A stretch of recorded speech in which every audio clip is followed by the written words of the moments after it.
Review how markets in West African region closed yesterday. Let's take a look at agriculture in the continent. With 60% of the world's arable land, several African countries are expected to play a key role in growing crops to feed the world. Well, CNBC Africa's Ummu Ibrahim caught up with Akinwumi Adesina, Nigeria's agriculture minister, to discuss how African countries can leverage on its agricultural potentials to drive economic growth across the continent.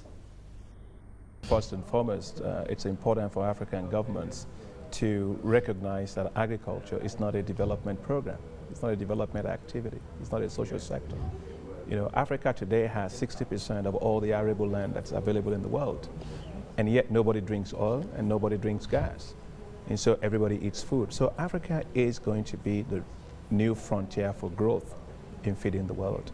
But it cannot be agriculture the way we've taken it before.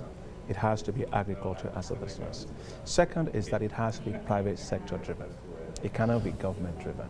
In the past, agriculture in Africa was largely driven by government, and that's why it was so productivity is low and it's very inefficient.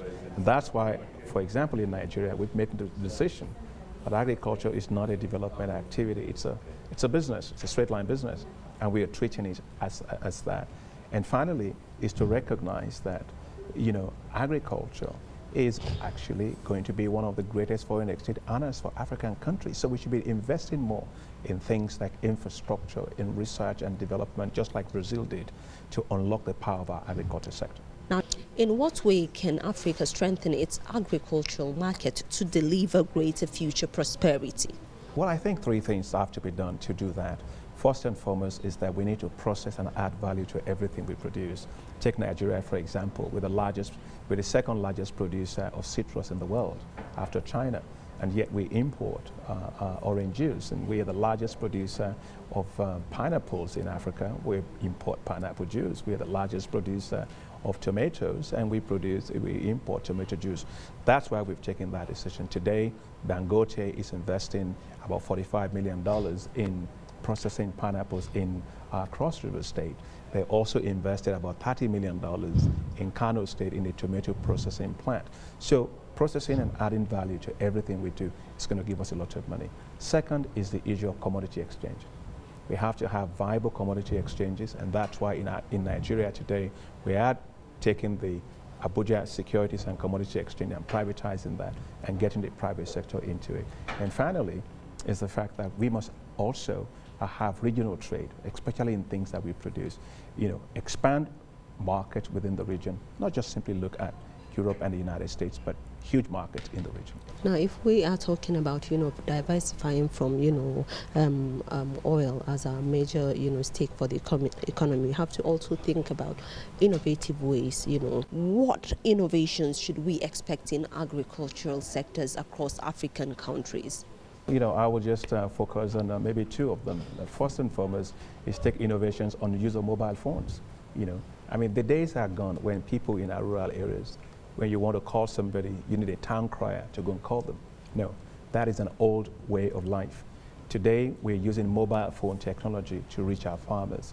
And, you know, we launched the electronic wallet system where we ended 40 years of corruption on fertilizers and seed in this country. Now our farmers in millions are getting seeds and fertilizers on their mobile phone. It's a transformative technology, or should I say, it's a disruptive innovation that we use to actually end corruption in that particular sector. Those are the kind of things we are going to scale up. This year we're going to try and reach up to maybe 10 million farmers over the next 2 years using that technology. Second one, which is very important, is processing what we produce, having pride in what we produce. Take cassava, for example. You know, I mean, take cassava bread, for example. When we launched a cassava bread, some cynics said, oh, well, you know, what is the big deal about cassava bread? Well, it's all about the economy. We saved 254 billion naira, and we put that back into the pockets of our farmers by just doing that. When you do that, the naira is strengthened. It means your sovereign, your foreign exchange actually will not be depleted. It means rural economy grows. Those are the kind of things we're doing. So we're actually investing. We're going to China right now, you know, and, you know, Mr. President is leading the charge for us, you know, in going to be able to secure long-term financing at very affordable rate for us to have the rice mills and high quality cassava processing plants that we need to to process more of our cassava. We must become the largest processor of cassava in the world. That is what the President said, and that's what I think about every day.